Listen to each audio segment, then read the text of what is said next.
1996.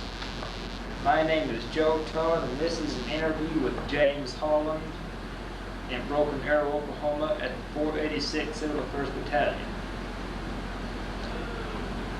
Good morning, sir. Good morning. Sergeant Holland. Yes, sir. Former captain, right? That's correct, sir. Okay. When were you born? Oh, do I really have to give that? Yes. August 23rd, 1952, at Camp Polk, Louisiana, in the base hospital. Your father's in the military? Yes, sir. He was with the 45th Infantry Division at that time. He'd come back from, he was in Korea several months prior to that, came back, and I guess he got married in December of '51 to a lady from the area, and I was born 9 months later. Okay. What's your parents' names? They are Jerry H. Holland, formerly an attorney here in the Tulsa, Oklahoma area, and Mary Ross Holland. Okay. From Fort Polk, Louisiana, where'd the family go? Oh, let's see. Dad went over to Germany for a while, served in the occupation forces. And while he was doing that, my mother and I went, I think, back to her parents' home in Carthage, Texas, here in East Texas. And upon my father's return, we went to Norman, Oklahoma, where my father finished up his bachelor's degree. And from there we went to Wilburton, McAllister, Oklahoma, Clinton, Oklahoma, Oklahoma City, Norman, and then then the family wound up here in the Tulsa, Oklahoma area in May of 1968.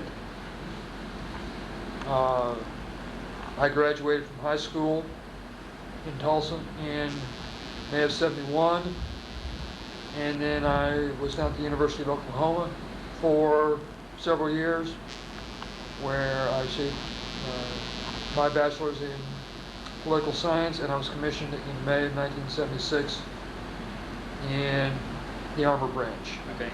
When did you first join the military?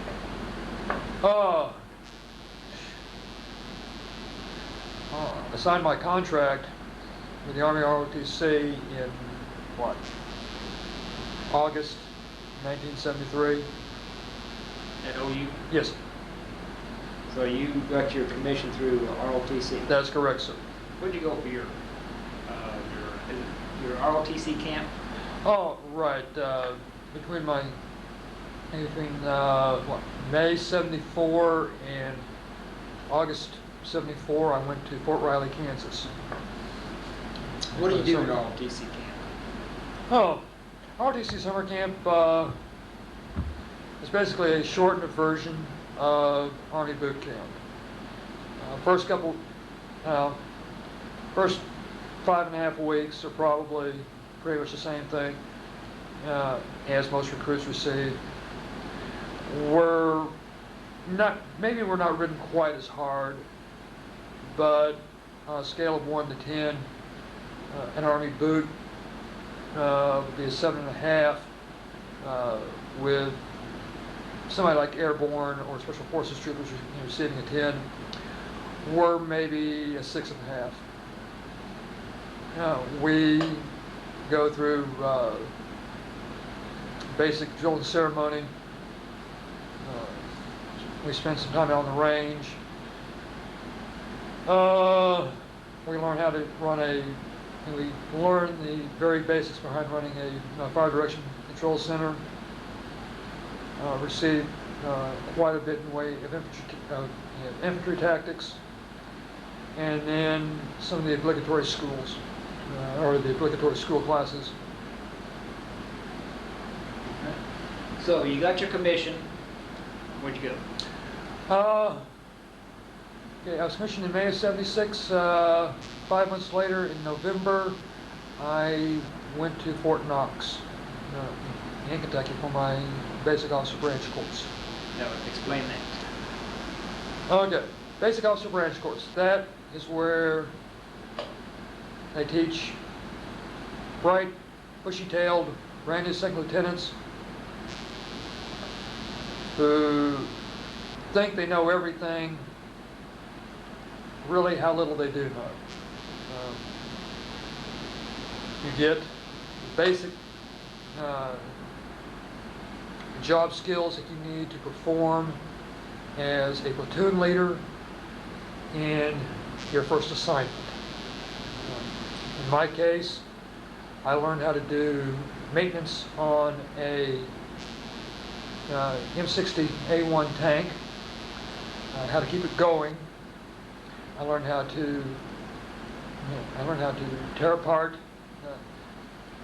the main gun, put it back together again, clean it, fire it, how to move a platoon of tanks or cavalry recon scouts on the ground to perform a mission. I learned how to do vehicle recovery, how to call fire support in to help my people. The basics of military law and some military history. I also had my skills at military map reading reinforced, and found out that I can take a map and compass and move myself from point to point on the ground. This is all capped off at the very end of the 3.5-month course with a 7 to 10 day field problem.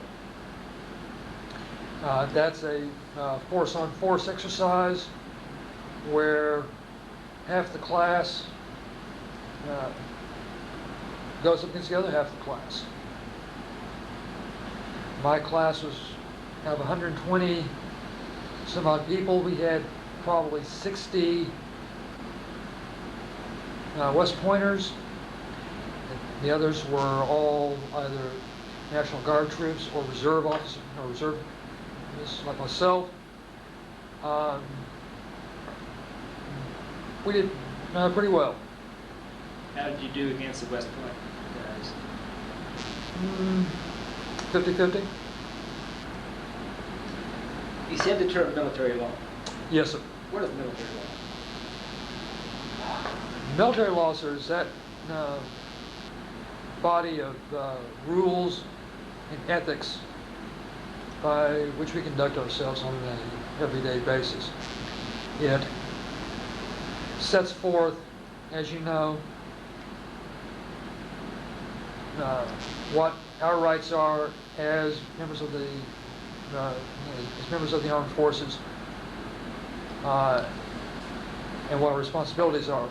It tells us what things we cannot do, and it sets forth those punishments which may be administered to us or to the individual service member if we should run afoul of the code of conduct or the military conduct codes. It also sets forth, as in civilian law, the different levels of judicial proceedings that may be levied against an individual troop member, such as what a company or a battalion commander has the authority to do to an individual that habitually is not at his duty position when he is supposed to, or who is constantly getting drunk, abusive, or who uses illegal narcotics. It acts for the military member just like civil law acts for a civilian outside the military environment. What was your reaction when you first got your commission? pride that I had done it. Some nervousness. Actually, quite a bit of nervousness. Wondering whether or not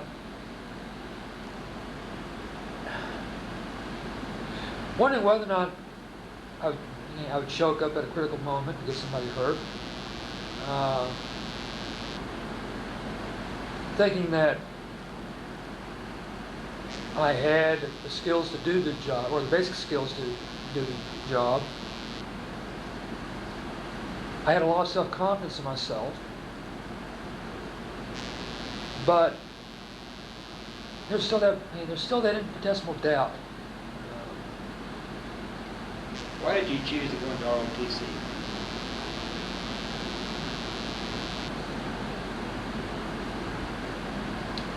Oh, that's hitting a little bit below the belt, so that was 20 some odd years ago. I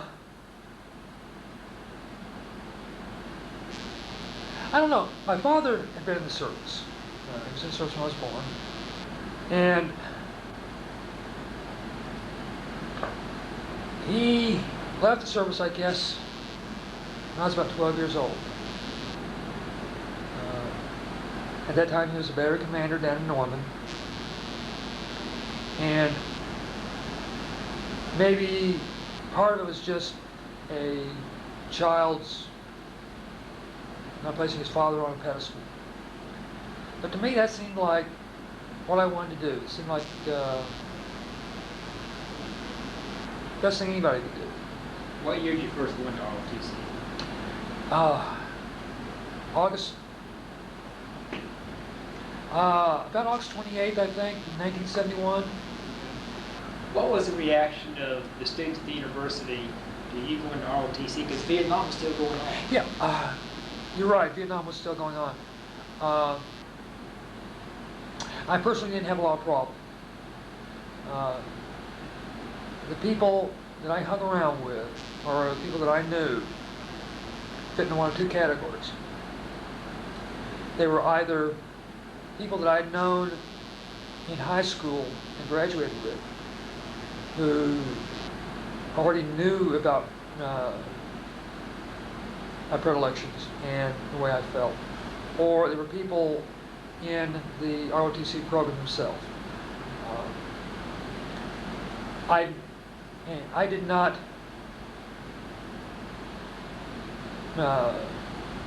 get up on the ramparts and shout out, and that was in the ROTC program. I went out, I did what I had to do, and I do it again. I didn't think it was anybody's business but my own. I thought that with our system the way it is, yes, everybody's got the right to their opinion as long as they do not obstruct someone else's rights. I had told adults back in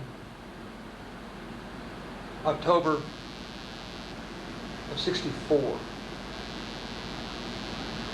that if Johnson was elected, that we would be in Vietnam. Being 12 years old, the adults kind of brushed me off. Turns out I was right. I wish I hadn't been. By the time 71, 72 came about, yeah, I'd seen Ted on the television. I had seen again on the news what happened in Chicago in '68. I was not naive enough to think that I could change things or that I could make things better, but I felt like I had a responsibility to the country. Did you ever go to Vietnam? To tell you the truth, it really never entered my mind. I knew that I knew from my father's being in the service that if I got orders to go, I was going to go. Almost like it was as far as the Gulf was concerned. I received a heads up on December 24th of 1990 that I was going to be going with a unit out of Kansas City, Missouri. I didn't know when I was going to be getting orders, just that I was going to be going. December 26th, I get a phone call from my wife. I'm at the office. She told me I need to call the unit up. I called them up. They told me I was to report the next day to the Civil Affairs Battalion over in Lubbock, Texas. Let's not get there yet. No, sorry. Okay. We have one way to go first. No, Okay. All I knew was that if I was told to go someplace, I was going to go. After officer's basic, Yes, sir. where'd you go? I became a member of the 827th Repair Parts Company out of Muskogee, Oklahoma. Now, is this active duty, reserve, national? This was reserve, sir. Okay. I hate to admit this, but I originally went up to Muskogee after I left OBC to try and join the Armored Cav troop that was located there. Now, on the way down to Muskogee, I got on my CD radio and called for email had local information and tried to locate where the Armored Cav unit was. And I was given directions to a reserve center. I followed those directions, and when I pulled up, it was a repair parts company. And my first thought was, oh boy, here I am. I've made the classic second lieutenant mistake, and I've gotten 180 degrees turned around and totally misfollowed my directions.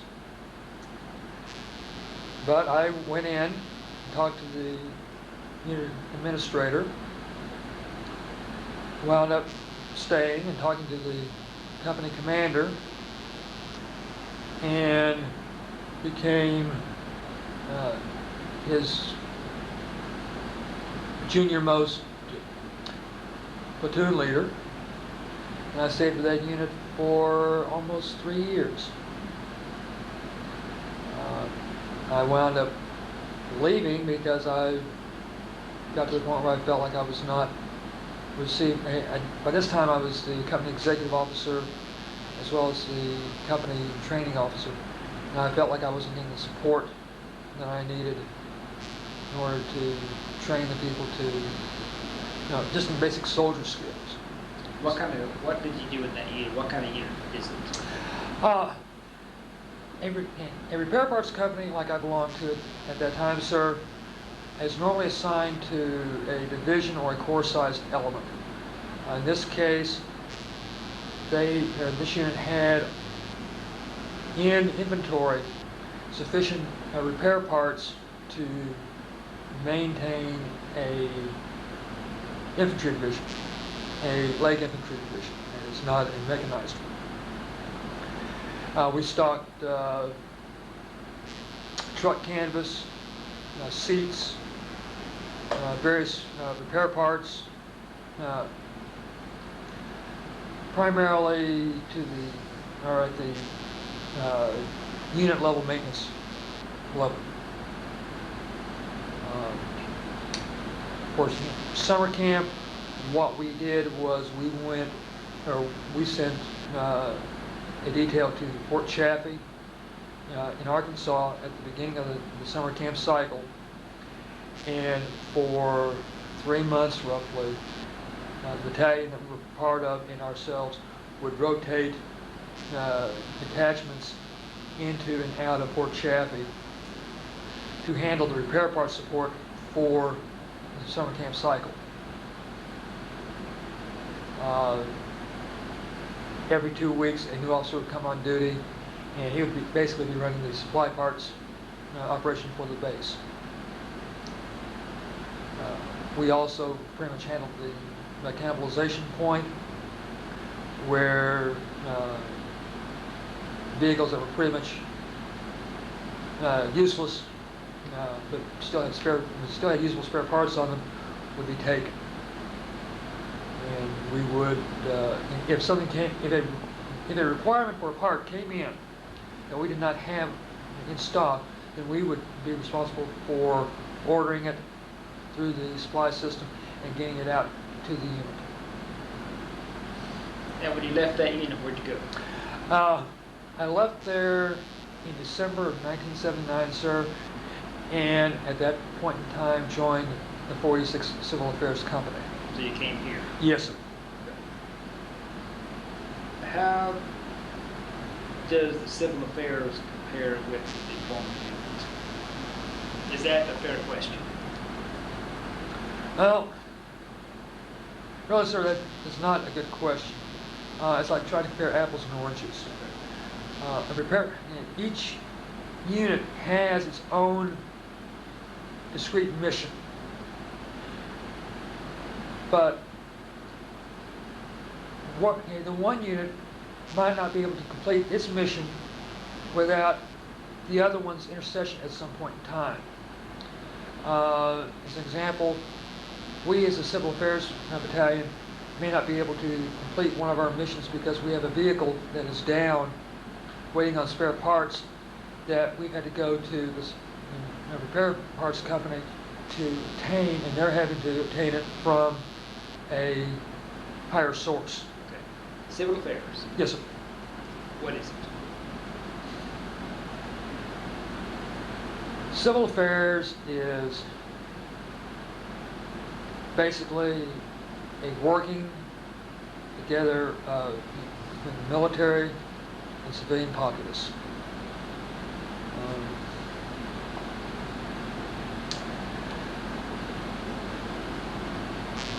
During military operations, the commander does not always have the time and the luxury of being able to deal one-on-one with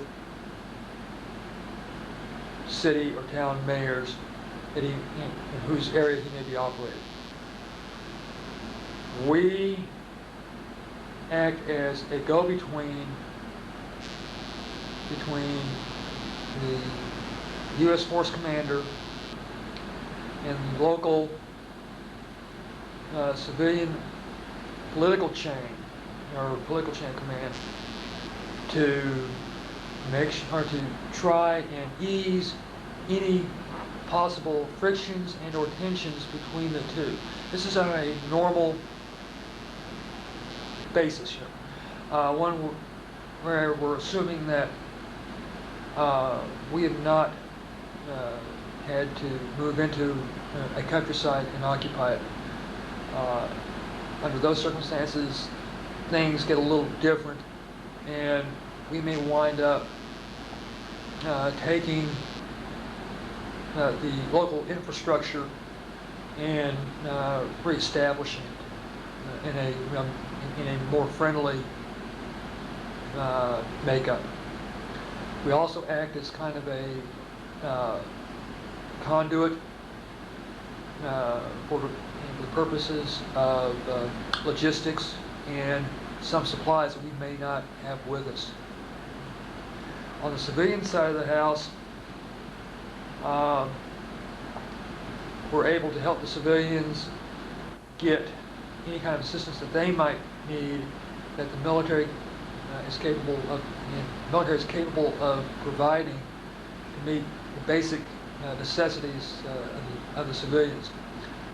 Under international law, a divisional commander has a certain responsibility to the civilians within his operational area, and we, under that framework, we are the commander's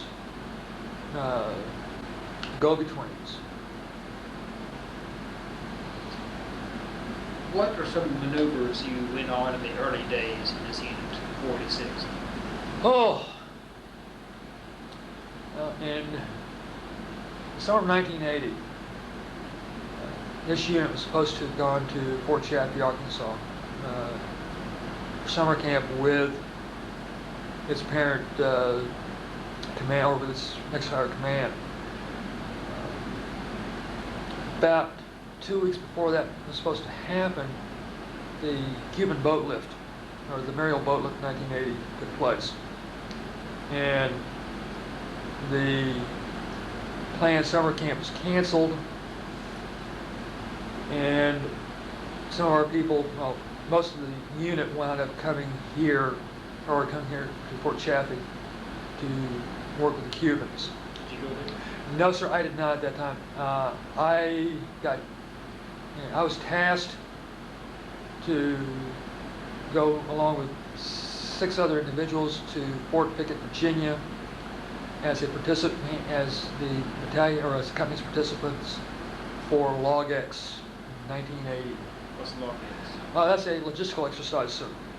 That was the first place where I was exposed to what we would later start referring to as host nation support. This particular exercise had participants from a number of different units here within the continental United States, as well as several from overseas. Additionally, we had, I think, around 30 or so individuals from the military of the Federal Republic of Germany. This was a standard canned exercise. Every so often we would receive a message of some sort, we would have to respond to it.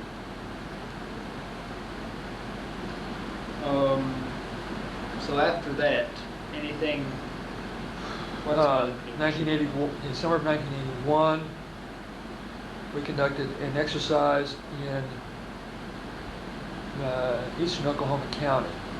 This was, at this time, you have to understand that we were more into a civil defense, disaster preparedness type mission than we are now. In 1981, we ran a tornado exercise for Choctaw, Hera, Midwest City, Dale City, basically the entire eastern half of Oklahoma County in central Oklahoma.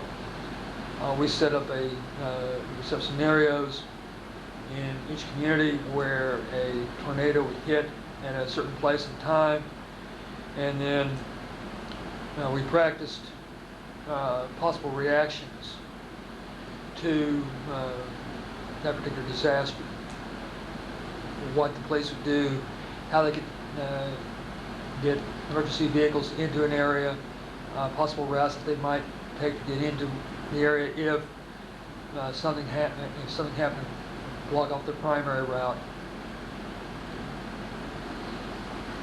Okay. And that was the last year that we did that kind of an exercise. In 1982, we did a language school at Fort Leonard Wood, Missouri. What language? This was German. At that time, sir, our mission was turning from the civil defense type of exercise to a more European or NATO organized or NATO scenario. We were assigned an operational area in basically the western half of Westphalia, from about Mainz in the north of Germany on the Rhine River.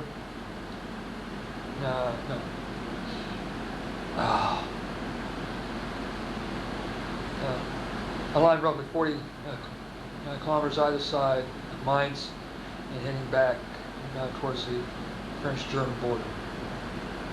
So did you go to Germany? Yes, sir. I was in Germany 4 times, 1984, 85, 88, and 89. I worked 1 Crested Eagle, 2 Wintex Cimex, and 1 Reforger. And where's Reforgers? Reforger stood for Return of Forces to Germany. Where's Wintex? Wintex is a map play exercise involving What does Wintex stand for? Sir, I really do not know. Winter exercise? Yeah. Sounds logical. Wintex was an exercise where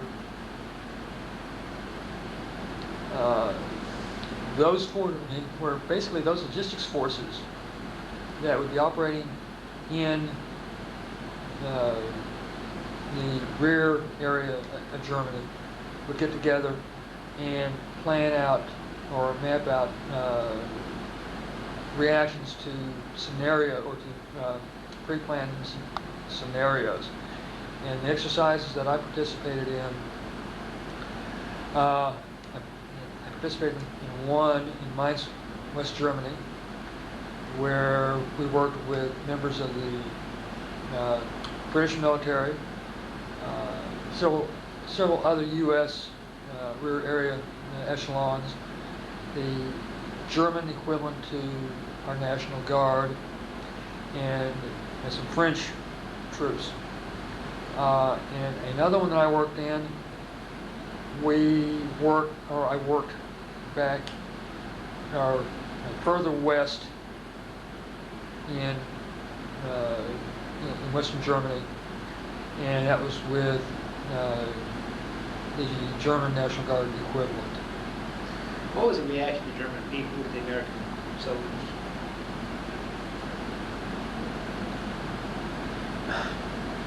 For the most part, we had no problems with the German civilians. Maybe that's because we went out of our way to be friendly and polite to them in the first place. The only troops that I was ever with that I thought might have had some problems were some fairly loudmouth, obnoxious types to begin with.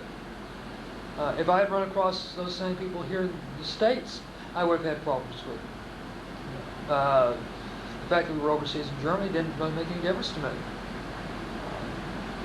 I was in Germany in, I think it was 1987, roughly the time of the air show disaster.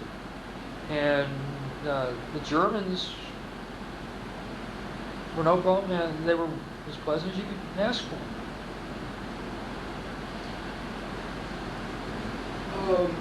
The last year you went to Germany was what year? 1989, I believe. So 1990. Right. Saddam Hussein is moving. Yes. Ever have any idea in the world that the Gulf War was when anything like that would ever happen? The rise of, or let's go back to the Iran-Iraq War, the 8-year war.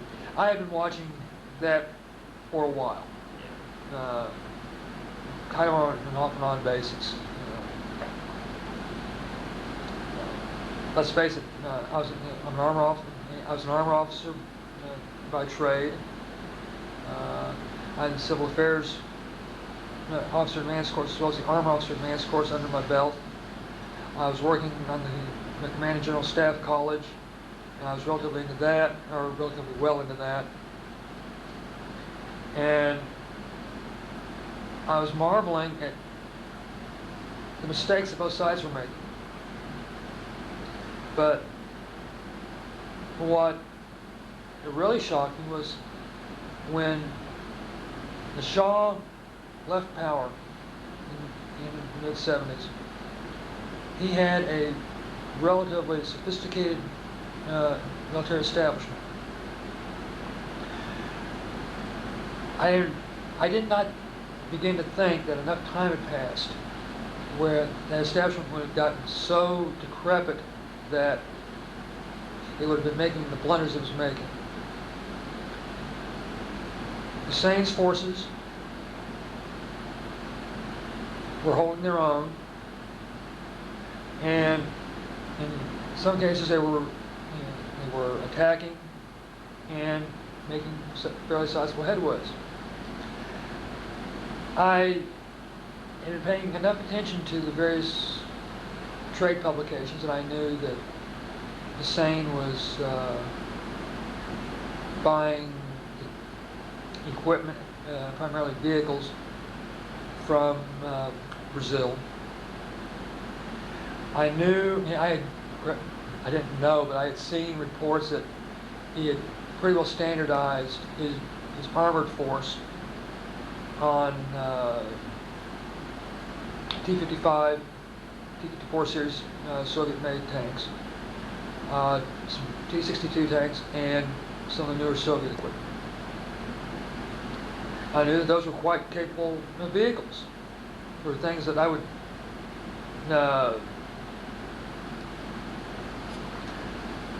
gone up against them in a heartbeat, but I would have had to work at it.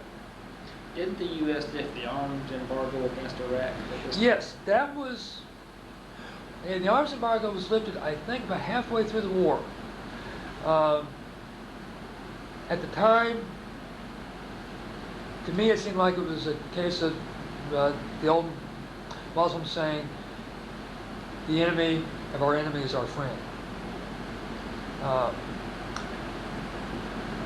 I was surprised to find that Iraq had been lifted off of, had apparently been lifted off of the bad guy list for supporting international terrorism. But, you know, I'm military. I work for the civilian element in the country, and I figured they know what they're doing. The end of that conflict comes about, and comes about within, well, right, the end of that conflict takes place, and within 2 to 3 years, the Soviet bloc starts to fall apart. Well, come June of 1990, everything that I've been training to go up against for the last 14 years is no more. I'm down in Hattiesburg, Mississippi, going to the 4th phase of the Reserve Component Command and General Staff College, and one of or my roommate happens to work at a headquarters there in the Atlanta, Georgia area. He makes some comment about that. We, like people, or like GIs everywhere, we start talking about what we're doing, and he mentions the fact that he's in plans. So I asked him, well, what are you doing now that all of the war plans are pretty much messed up as a result of what's going on in Eastern Europe? He looks at me, grins, and tells me he can't tell me. From which I figured, well, they're starting to look at a new area. Only area I can think of at that time that looks even remotely hot is there in the area of Iraq, Saudi Arabia, Kuwait, Syria. I really had not expected Saddam to go south. I felt it would be more towards the east, more towards the west, towards Syria, or possibly into Jordan. Why do you think he invaded Kuwait? I think he probably invaded Kuwait because of money. I think it was all financial. Kuwait,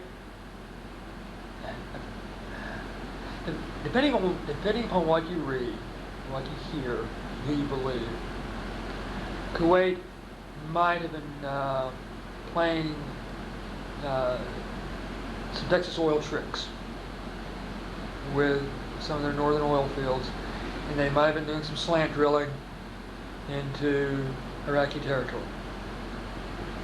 I think that that was the main claim that Hussein made as a justification for his going into the country. My big guess is that since Saudi Arabia and Kuwait financed most of Hussein's fight against the Iranians, that Hussein might have decided that he did not want to pay the interest on what Kuwait loaned him, plus figured why should he pay Kuwait back when he could just run south and take over the country. It would have been, if he had done that and not postured like he was going to be going any further south, quite possibly nothing would have happened. Did you ever think that did you think that you'd be called up to Desert Storm, Desert Shield? To tell you the truth, I did not think about it. I knew, okay, what was it, 4 days after the initial invasion of Kuwait, the Secretary of Defense came on and said that we were going to mobilize 150 to 200,000 people to go in and act as a barrier in Saudi Arabia. The moment I heard that, I knew that there would be a requirement for civil affairs forces. If civil affairs forces don't do anything else for a commander, quite often they are almost his only source of personnel that have any inkling as to the language in an area. And properly utilized civil affairs forces can act as can act to tear down the language barrier, and they can act to educate forces in such a way that they negate any possible difficulties that might crop up.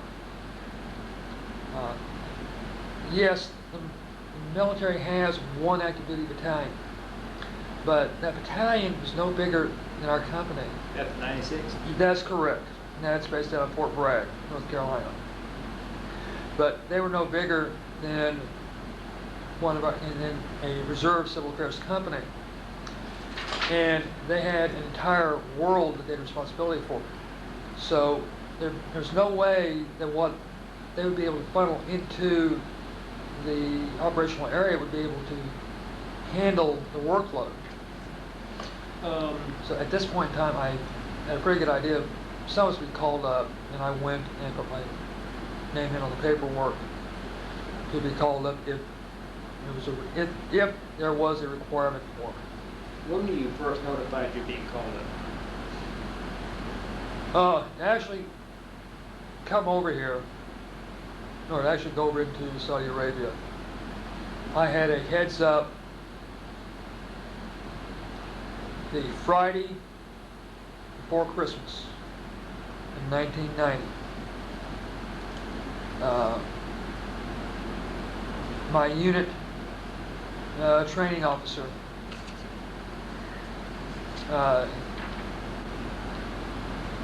my unit training officer called up and told me that he received word that based upon some work I had done for the 3rd Corps General Staff at Fort Hood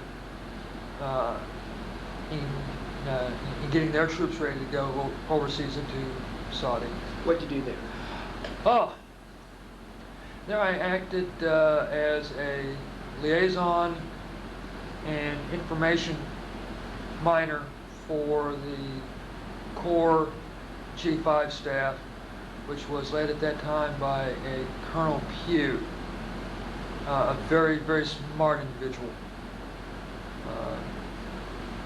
She had a reputation of taking reserve officers, especially reserve captains, such as I was at that time, and chewing them up and spitting out the pieces, making her own toothpicks, so to speak. But I found her to be a very knowledgeable individual. Found her to be pretty damn professional. So what were your duties at Fort Hood?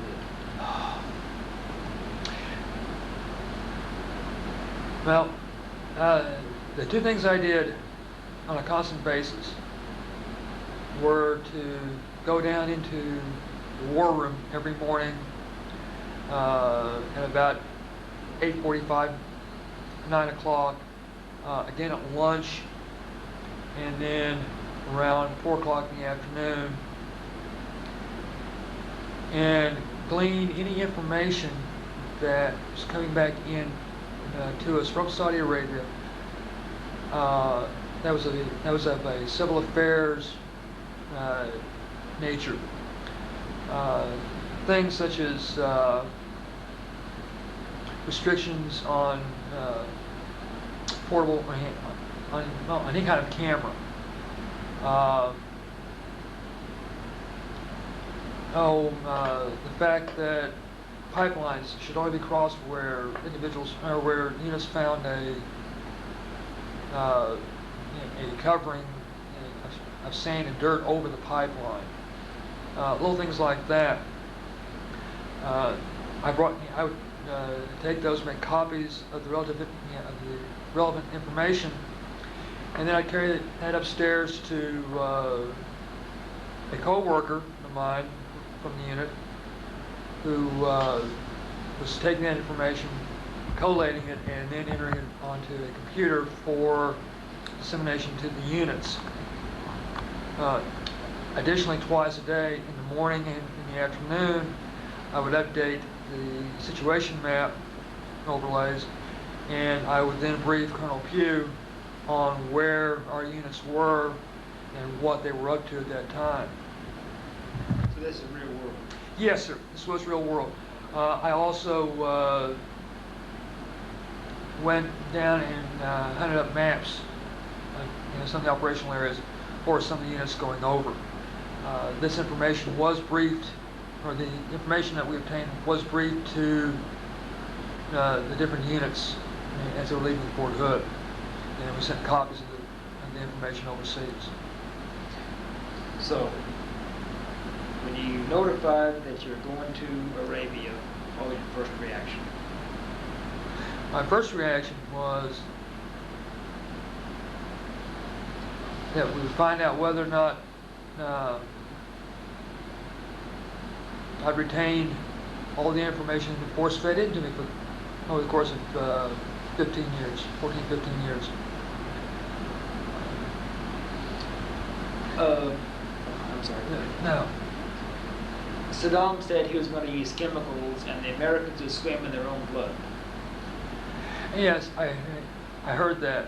What was your reaction?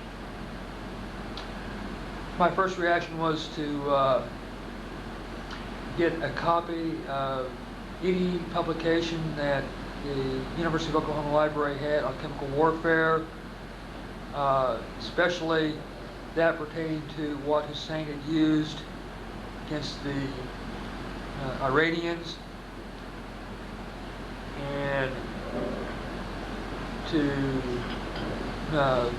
do some extra study on using my own field manuals on the care and maintenance of my protective mask. I'd like to ask, how did your NBC training, how did your NBC training change from before you're being notified to after you're notified? Does that make sense? Yes, it does. It's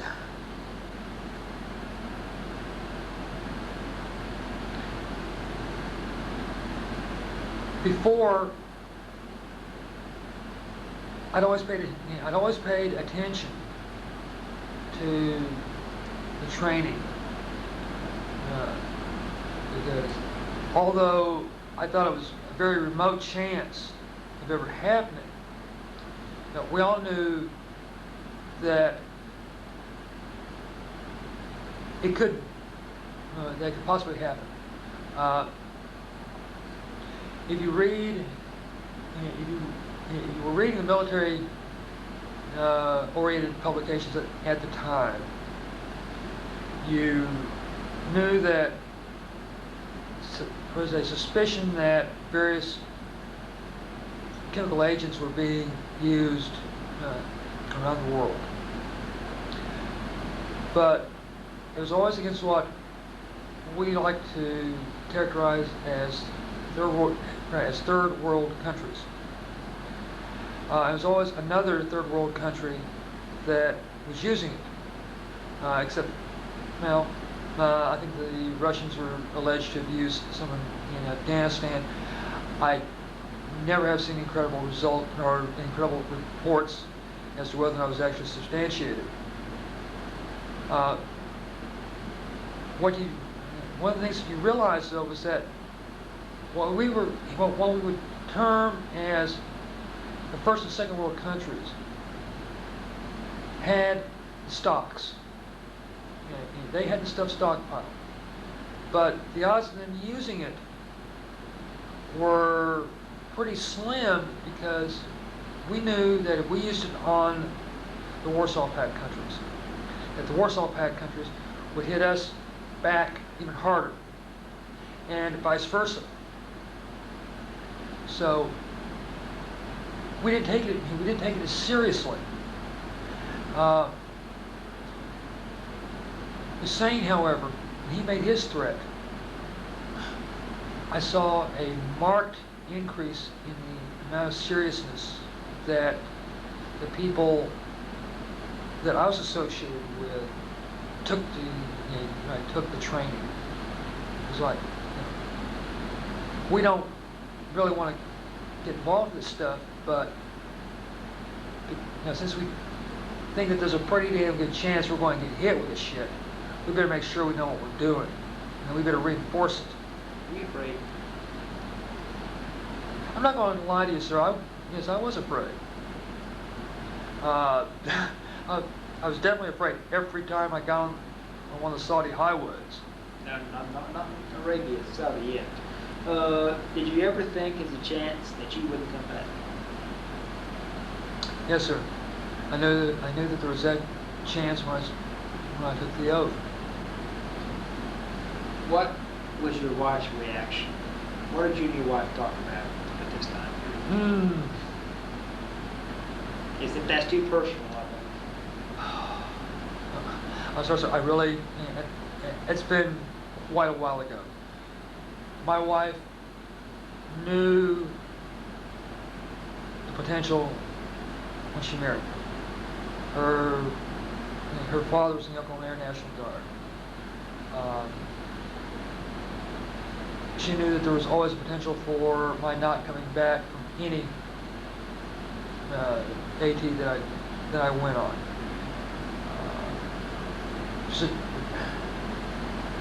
We made all the usual preparations with the will, with the insurance, everything we could do to make it easier. We did.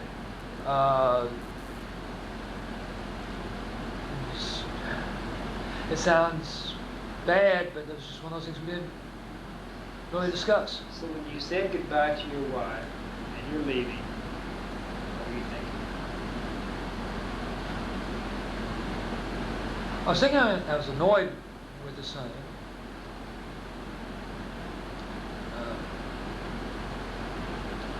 But I was also thinking that I was finally going to get a chance to do what I had trained to do, which was lead troops. Now you said that you were supposed to go to Kansas City, but you were switched. The original were on December 24th. My company commander. Would you like to know, or do you need to know his name, sir? Sure. Lieutenant Colonel Siegfried Height, who at that time was a professor, I believe, at Oral Roberts University in Tulsa, gave me another heads up. He said that I was going to be going to a civil affairs unit out of Kansas City, and I would be mobilizing with them. Now, on December 26th, I found out instead that I was going to be going to Lubbock, Texas, to link up with the 413th Civil Affairs Company.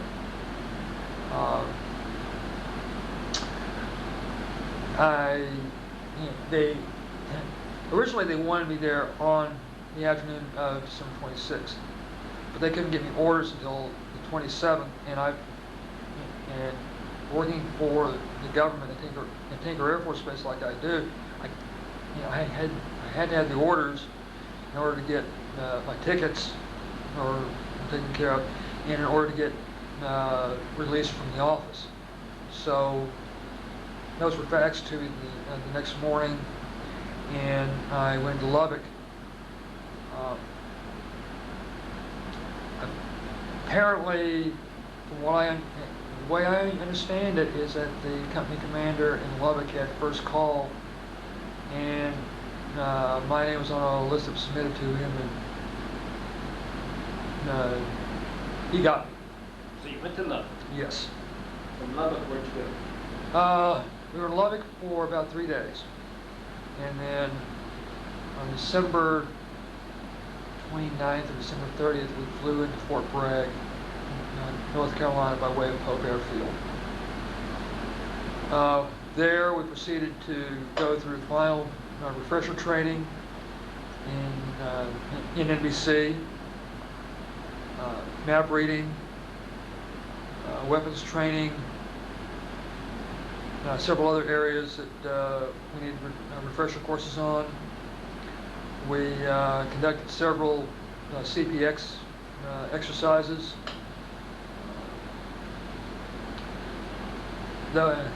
Those of us that were, that you could consider to have been old hands, myself included, helped train the younger soldiers and the younger officers, and we just made the unit ready. We were finally sent over on the 5th of April, not 5th of April, 5th of February, after about a month.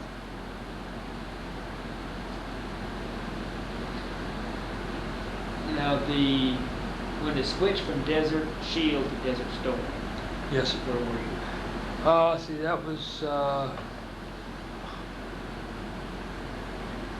about the 17th of January. We were, that was when the Air War started. At that time, we were still in Fort Bragg. What was your reaction? To tell you the truth, I thought that Hussein was smart enough that when he saw all this air power, or all this firepower coming in to be arrayed against it, that he'd back off. That was my first thought. I mean, I'm thinking, the man can't be that dumb. He's got to be hoping that he can bring some of the bigger Arab countries in to back him. When Egypt and Syria threw in behind the United States-led coalition, or between the U.S.-led coalition, and he couldn't get Libya or Sudan or Algeria to back him. I felt sure the man would back off, but he didn't. And when he still kept up a belligerent posture 3 weeks later, then I was pretty sure something was going to happen. I didn't know if it would be a full-fledged race to Baghdad, or it would be a slugfest. So when did you leave for Iraq? February 5th, 1991. What were you thinking when you were flying out? Finally gonna get over it and get it over with. Get the job done. Had you become more nervous, more afraid, or what were you thinking?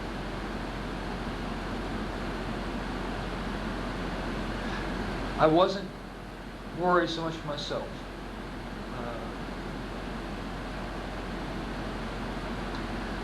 I guess what always drove me was the fact that I had two goals. One, come back, take care of my family. Two, to come back, everybody that was assigned to work with me in the same conditions they were when they left. And those were the two things that was what drove me. Did you have troops assigned under you at this time? No. At this point in time, we had 4 teams of individuals that had been pre-formed to go out and work with the different brigades assigned to 1st Cavalry Division. So, you fly to Arabia, where do you land? Outside of Ataman, there's a big air base out there, and the 1st Cav Division had a in-country reception point located just outside the air base by about 20, maybe 30 kilometers. We were trucked into the reception station from the air base, and we waited there for about 3 days. This was to allow us to become acclimated to the climate, to the climatic conditions, the strain on our bodies enforced by flying halfway around the world, and to give the rest of the unit time to join up with us.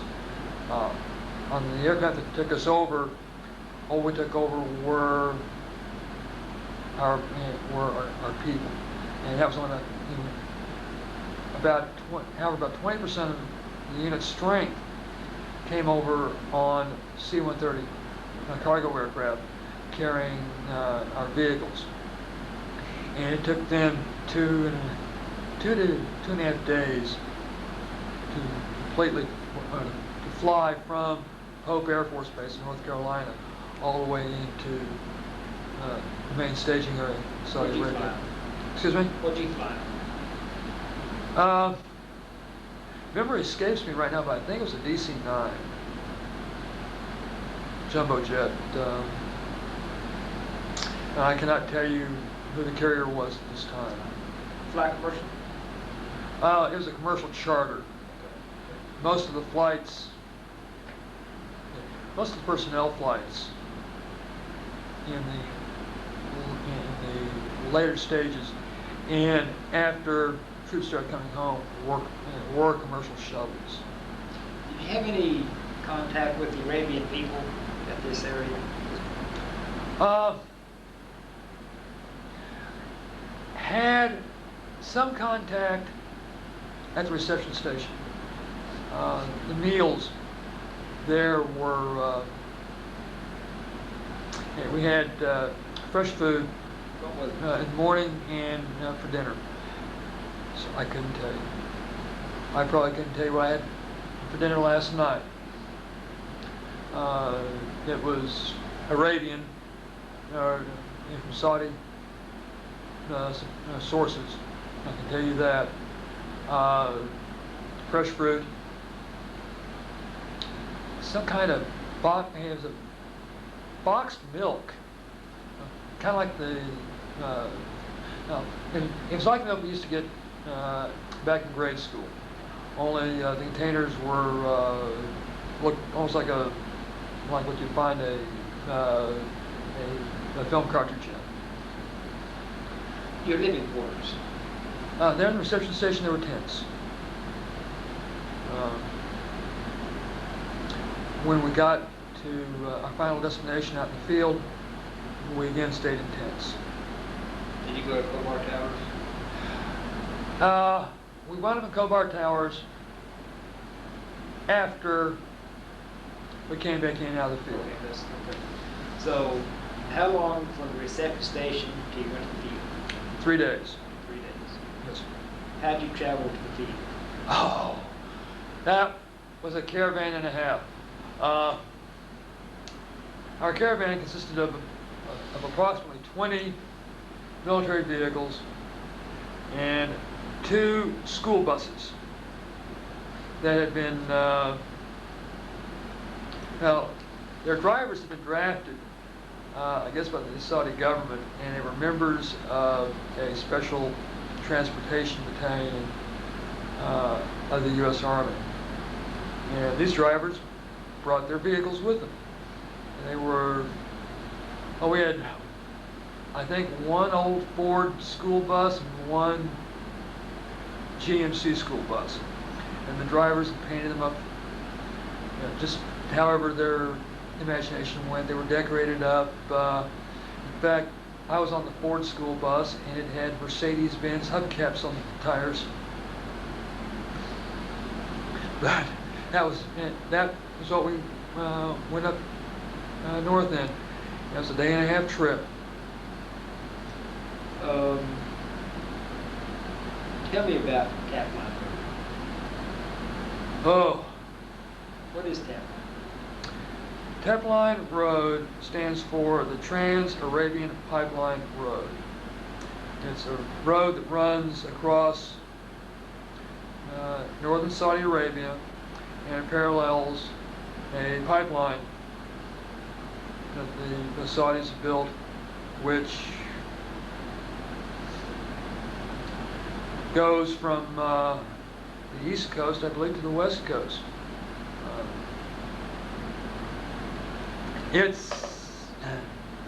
You travel that road once, and it makes anything here in the States look positively palatial. It's a 2-lane road in most locations. In fact, in all the locations I was in, there's 2 lanes. I tell you, that's until you get up the coast, in which case it became 4. But it's 2 lanes, a shoulder on either side of the lane, and in places where the desert was flat on either side, you had as many lanes as you could fit vehicles in. The road coming north from Riyadh into Hafr al-Batn, which was the primary town in that area, and it was a 2-lane road, and I one day actually saw traffic, 6 vehicles across on this road. On a 2-lane highway. Yes. We were part of a convoy that had been escorting some Iraqi prisoners to a hospital at the major military community in that area known as King Khalid Military City. We were heading back north to drop off our prisoners after the hospital had gotten through with them, and a French military convoy was coming south.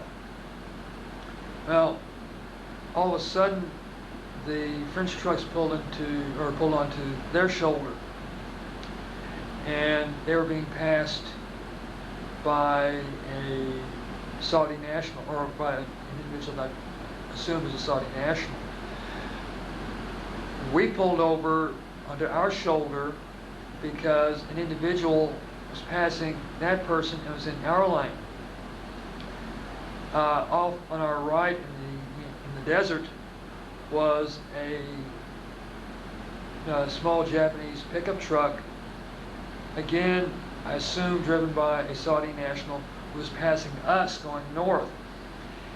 And I noticed another small pickup truck over on the other side of the other shoulder going south, passing that vehicle, or passing the French convoy. And this is all taking place at about 75 to 80 miles an hour.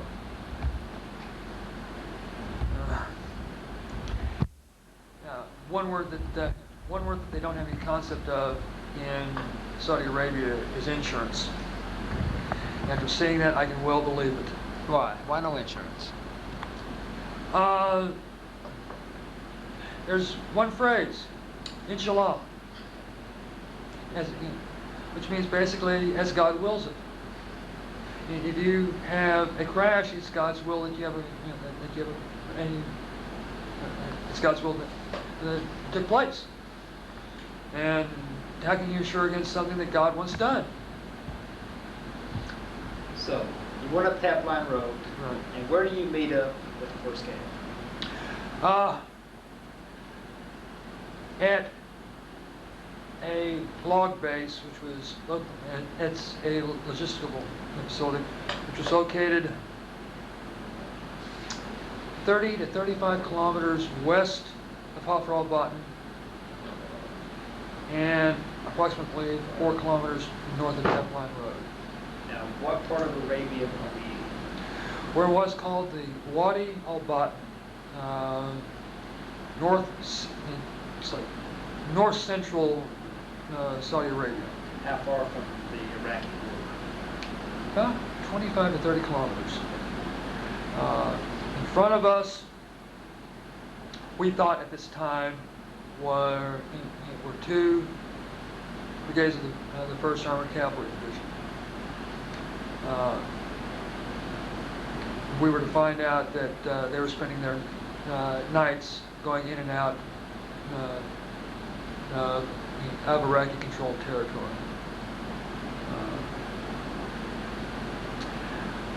To our left, which would be deeper into Saudi Arabia, were heavy armored and mechanized divisions drawn from Fort Riley, Kansas, and from U.S. 7th Corps in Germany. To our right were the rest of the coalition forces. You were assigned to what brigade? I was not assigned to a brigade, sir. I worked directly out of the company headquarters. I guess you could say I was part of the company reaction force. If needed for something, I was on call to do it. What were your duties? My primary duty was to train, or to help train a POW escort team. And when we got there, that was what the division commander had a requirement for. He had nowhere near enough MPs to handle the POW load coming in, or that he expected to have come in, and he needed people to get these individuals from the frontline trace back to the confinement facilities. So then Captain James Reed and myself had one of the 4 teams that we had, and we trained the people on the team, or worked with the people on the other teams we had. One of which was a police officer from Miami, Florida, or from the Florida region, and we put together a training program and brought our people up to speed to where they could move large numbers of Iraqi prisoners without putting themselves in danger. How did you do this? I'll begin with, we talked to members of the divisional CAB, or the CAB divisional MP unit. We got instruction from them. We had our people putting together classes on the procedures customs of the area, religion, any little thing that we could think of that would make our job flow smoother. Plus we had, like I said, a policeman, or an active policeman from Florida, and my major at the University of Oklahoma was with a heavy emphasis on law enforcement administration. So I had a small background in that.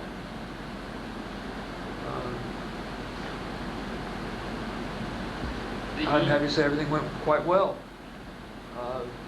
Our people knew their job well enough that one of the first groups of people that, or one of the first groups of prisoners that we escorted to a military hospital was composed of Republican National Guard officers.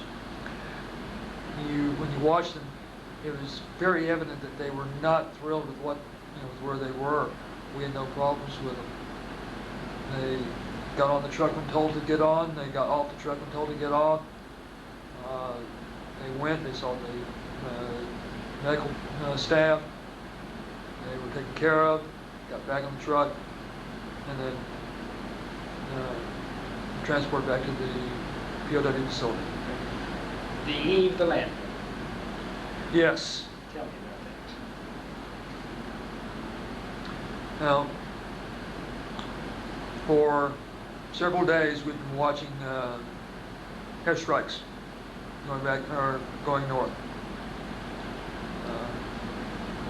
You can see aircraft flying over all day long, but long about an hour before sundown, the flights would start forming up and they start heading north. Then on several nights we would see flash from MLRS, rocket launcher batteries going north. The night before the war, or before the ground action started, none of us, again, we knew it was going to happen, but we didn't know exactly when. The next morning, I got the word at 11 o'clock to get my gear over to the vehicles that we were getting ready to move out. This was 4 teams of 24 people, and we put together to escort Iraqi prisoners.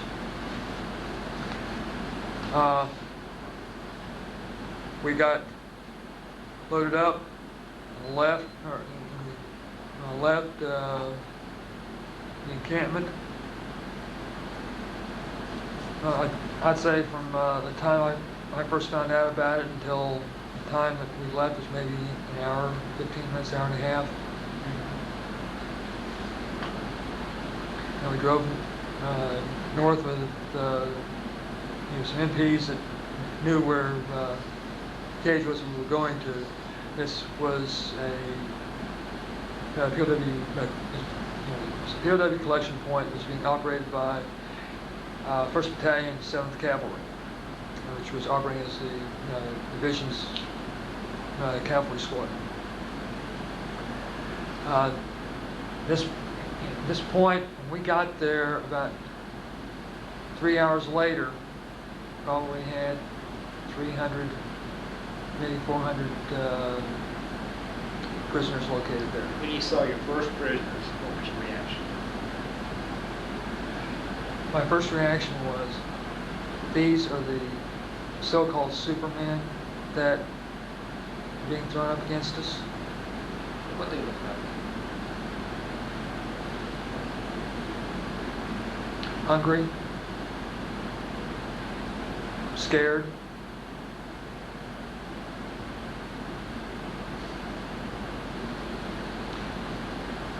very confused, very confused.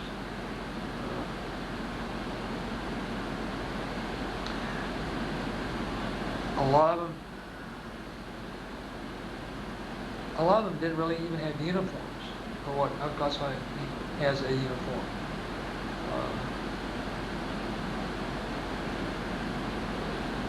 someone would have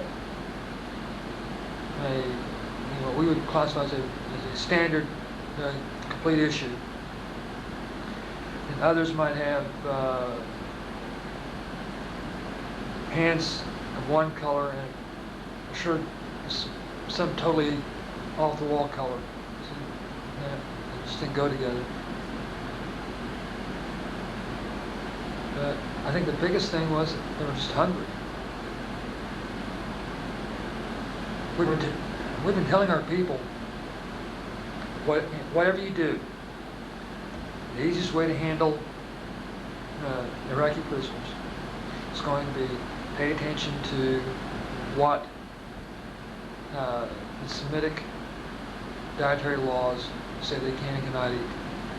The Arabs or the Muslims, like the Jews, are Semitic peoples. Neither one of them eats pork. Well, half the meals in a carton of MREs have pork in them. But it didn't seem to make any difference. We'd toss them, we'd toss out cases of MREs, complete cases. The only thing we'd get back would be the toilet paper, or the only thing that we left would be the toilet paper. Everything else would be eaten or used in some fashion. They sit on the cardboard, they sit on the plastic wrappers. But the toilet paper didn't mean anything to them. From everything I've seen since then, I get the impression that their supply system just completely broke down. And for many of them, probably being captured was the best thing that ever happened to them. Why did we take so many prisoners so fast?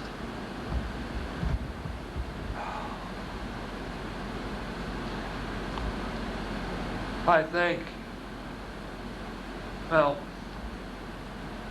if you want an observation, I've been looking at modern Arabian military history since about, well, from starting with the period around the 7-Day War, 1967, with Israel. And I've seen some reports on some of the activities that took place prior to 67. In everything that I've seen, the impression I get of Arab soldiers is that as long as their command and control staff stays, the Arab is a good troop. But when their higher leadership starts to slip away and leave, they're like it's like a glass rod. And the more of them you have together, the stronger they are. When you start taking bars away, taking away that strength, and you get to a point where it just snaps. And I think that with a combination of their leadership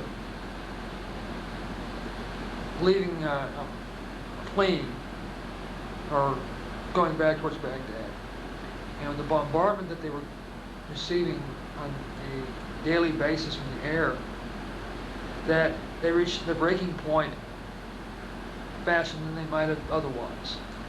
And I think that for many of them, they went so long without that surrender was a smart thing for them to do. I've heard stories of a newspaperman or a journalist that had fairly good sized numbers of Iraqis surrendering to them. That's the only explanation I've got that makes any sense. How long were you with the POWs? We were escorting them, well, that first full night of the ground campaign, we escorted probably about 400 into, or closer into the main cage in Hoffelbach. We brought them about halfway in, and then they were picked up by another element there and taken the rest of the way in. How'd you move? In the first element that we moved back, we had 2 buses in which we actually carried the POWs in. Each bus had a driver. On one bus we had Lieutenant Reed, Captain Reed, and one other American as guard, or riding shotgun for the driver. And then on the second bus, I was riding shotgun on that one for the driver. So you moved them in buses? Yes, we had a couple of MP gun jeeps, and then we had one of my unit's vehicles bringing up the trail. And we moved across the desert under blackout conditions. No light showing from any of the vehicles. We went probably 5 to 6 kilometers minimum that way, across just a rut type track. Hit the main hardball going south. Drove south for about 15-20 miles. Then we were able to turn the lights on, and we went another 20 miles south, where we turned them over to a second group. And we went back and picked up a second load. The second load, we also had a 2.5-ton truck we put people on. I'd estimate the buses held a good 60 to 70 people each. We probably put 40 on the 2.5-ton truck. You mentioned the Republican Guard. Yes, sir. The Republican Guard would be probably what we would classify as his regular army, or his regular army. Their reputation said that they were more highly trained, better equipped, probably better led. I don't know.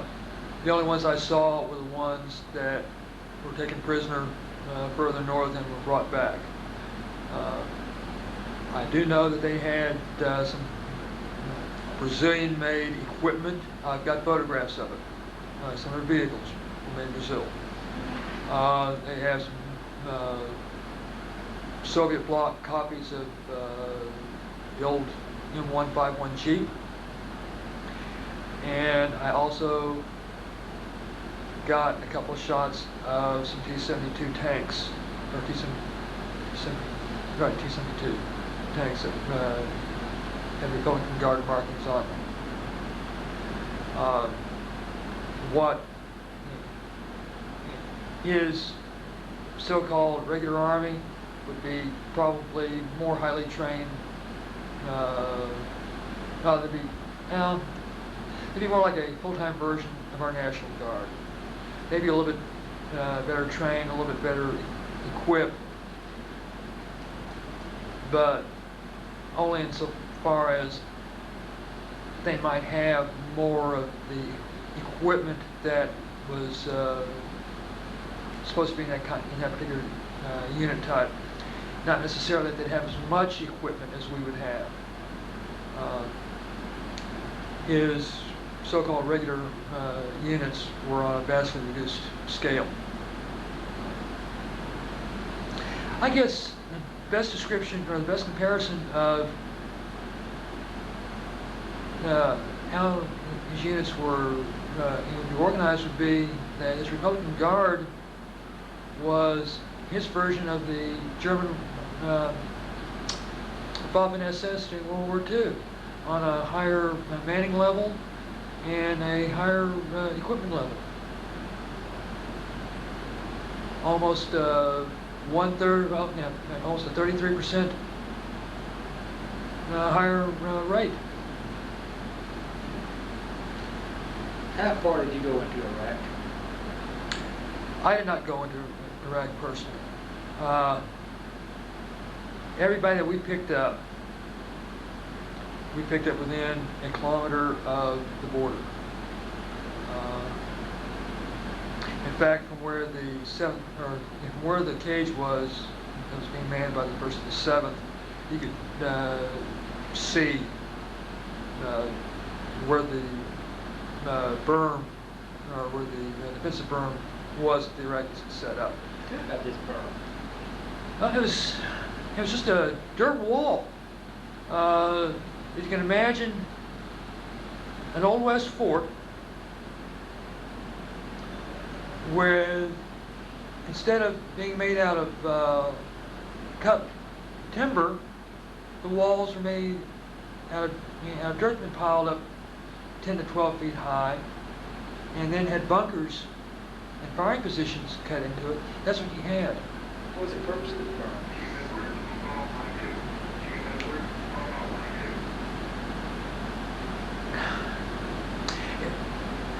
Everything I can tell you is that the Iraqis, in the course of fighting the Iranians, because of the fact that they had a limited manpower pool by comparison with the Iranians, the Iraqis found that the best tactic for them to use was to revert back to World War I trench warfare. But instead of using a continuous line of trenches across the entire border, in those areas that were most vulnerable to ground assault, they built a series of earthen forts. And these forts were perfect for use against ground tactics, where you basically had to come right up into their guns. Right? It was, in essence, a modified form of Soviet-packed doctrinal positional warfare. The only problem was they took this same philosophy that worked against a primarily leg-based army, tried to shift it south into an area where they had a much wider frontage to cover, and where they were going up against a force that had a lot better maneuverability and that knew how to use it. And it didn't work.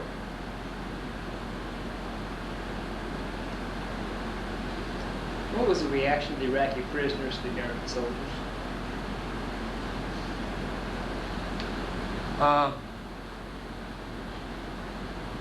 Some of them were real glad to see us. As I've already mentioned, the Republican Guard were not too awful thrilled.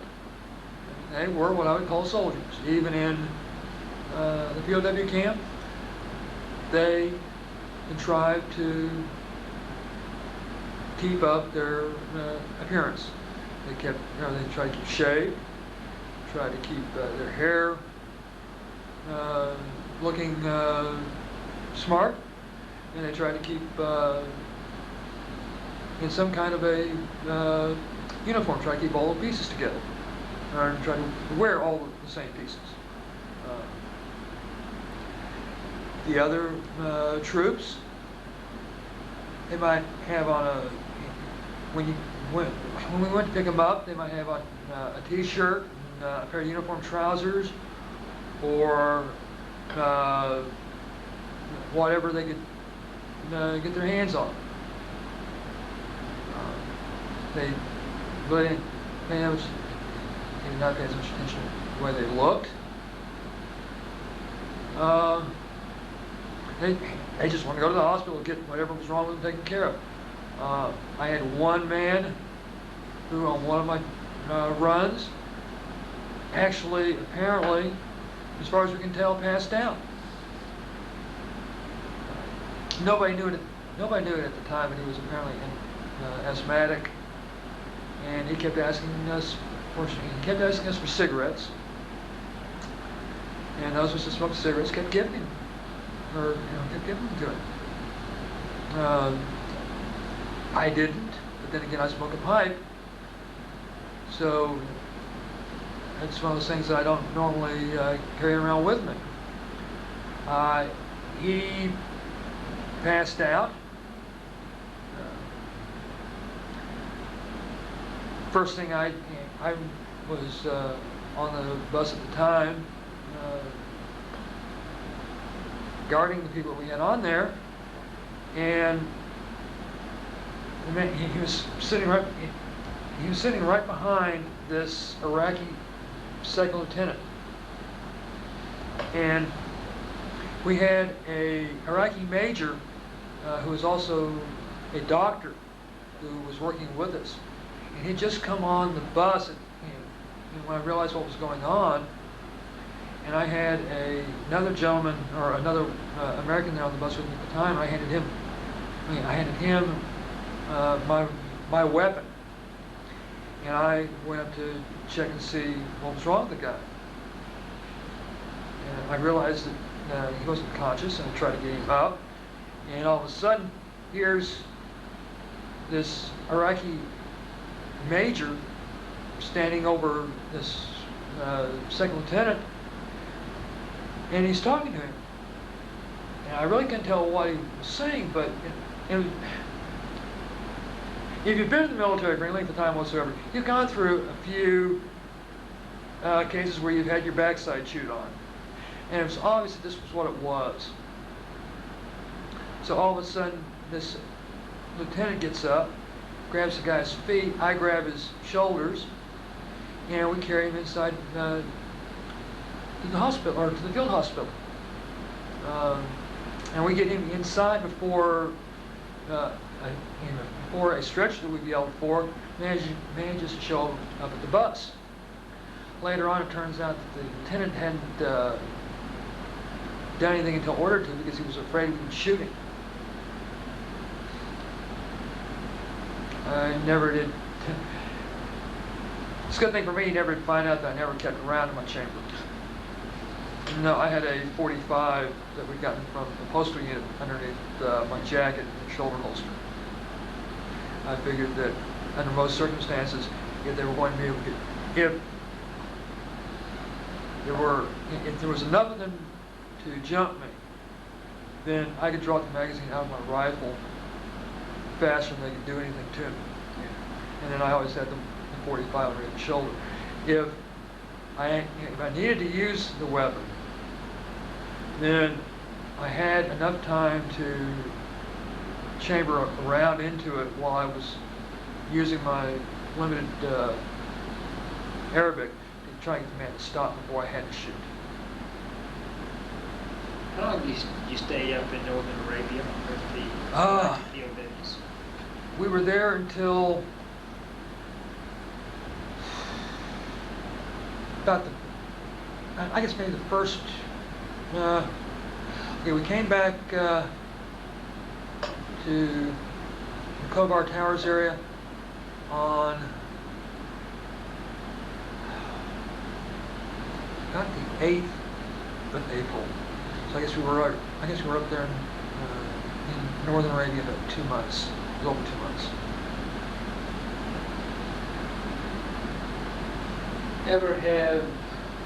Were the Scuds ever used against your unit, Scud missiles? The Scuds landed in Afro-Baton one time that I know of. I don't know if anything got any closer than that. How close is that to your area? It was about 35, maybe as much as 40 kilometers east of where we were. So how long were you out of the States total? About 2.5 months. Whenever anyone mentions Saddam Hussein, what's your reaction? My reaction is, what's he done this time? The man is crazy. my own personal opinion. He's crazy like a fox. And he's becoming an expert at manipulating the facts.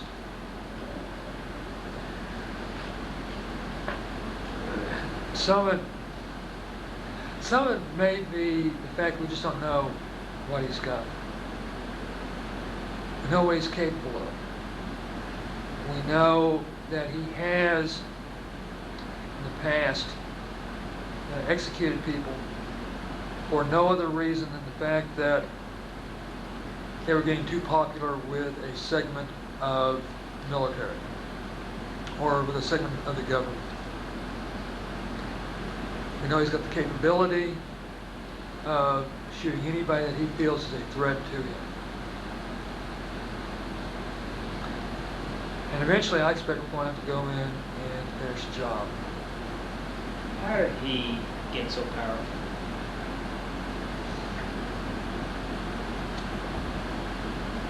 Sir, I'm sorry, but that's a question I'm not really qualified to answer. Okay.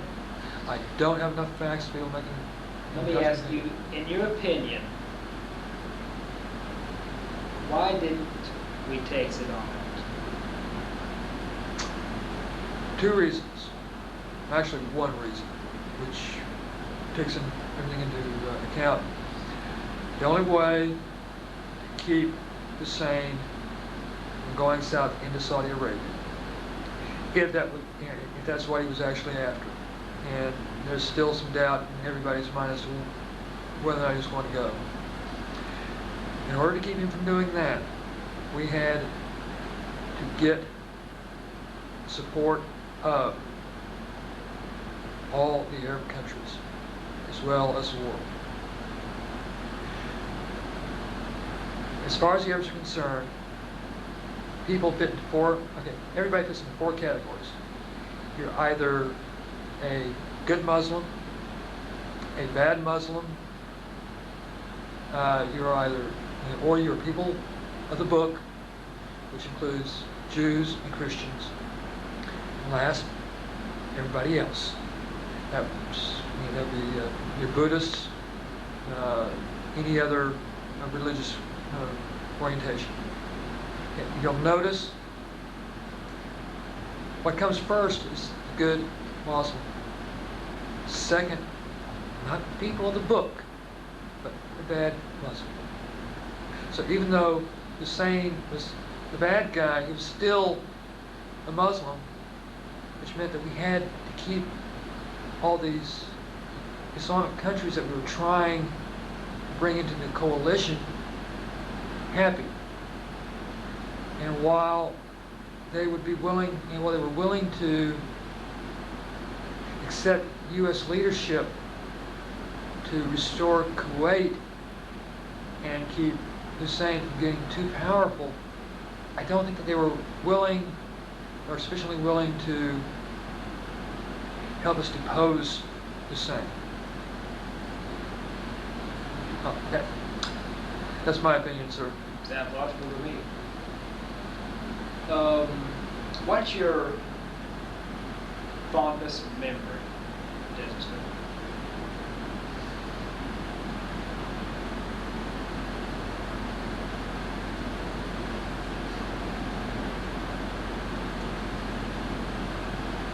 I really don't know.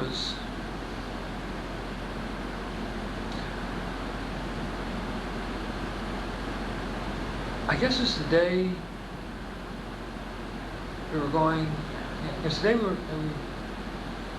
moving out of our base camp to go pick up the first load of POWs, and we saw the Kuwaiti nationals starting to head back north in their pickup trucks with their flag or with their national flags flying, and they were waving at us, honking their horns, and they were acting, or they seemed to be genuinely grateful that their country had been restored to them. And I guess that's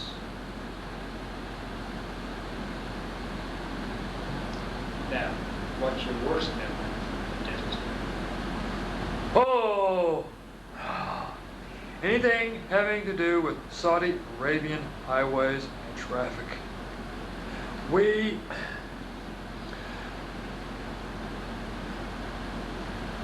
There were there were four primary causes of American casualties during Desert Storm, Desert Shield.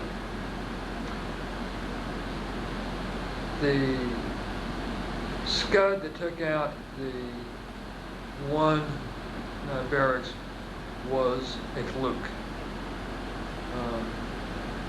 Although it was a fluke that was responsible for more people lost than what we lost in actual combat. People that were, most of the Americans that were lost there in Saudi Arabia, according to my understanding, either worked too long and just frankly got tired and slipped up, or they did something stupid like getting out of a stopped vehicle and going out into an uncleared minefield to rescue somebody, or they were injured on the highway.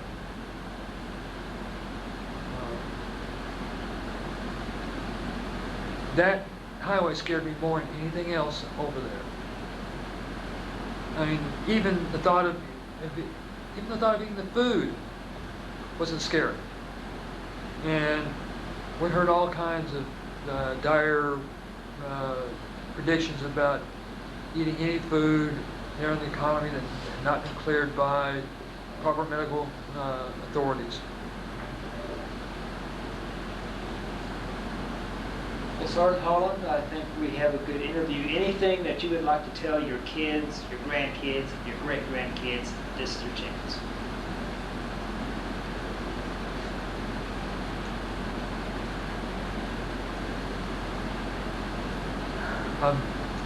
I'm sorry, anything I could possibly think of to say right now would be way too maudlin and possibly way too militaristic. This has been an excellent interview. Thank you very much, sir. I want to thank you. You're welcome, sir.